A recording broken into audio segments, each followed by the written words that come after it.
ऊपर जल सिंचन करो। ऐसा सब नहाए धोए नहाएगा ये भाई कोई भी उठा लो कटोरी जल की। हाँ अभी सबको ऊपर जल छिटकी मतलब भगवान को पवित्र खड़ो हो जा।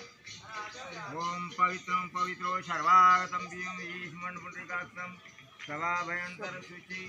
ओम पुनात् पुंडरीकाक्षम पुनात् पुंडरीकाक्षा पुनात् ये आपको पवित्र हुई है। अभी एक एक चम्मच जल सीधा हाथ में और पेड़ों से एक एक चम्मच वाणी मन और अंतकरण शुद्धि के लिए शरीर पर हाथ में फेर दो। नहीं तो आप माता माई जगह पचन ना अपने अपना जग कटोरी से अपनों ले लो। माई ने ताजी जगह से वो ले ले ले ले एक चम्मच जल सीधा हाथ में लीजो और सुहाग साथ में पेड़ों से सुहाग कहूँगा कीजिए और सुहाग तुमको बोलना पड़ेगा।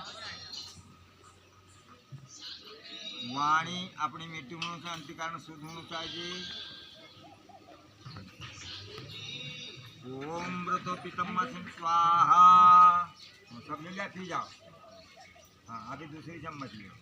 अपनी वाणी देखो वाणी में अमृत है और वाणी में जहर है।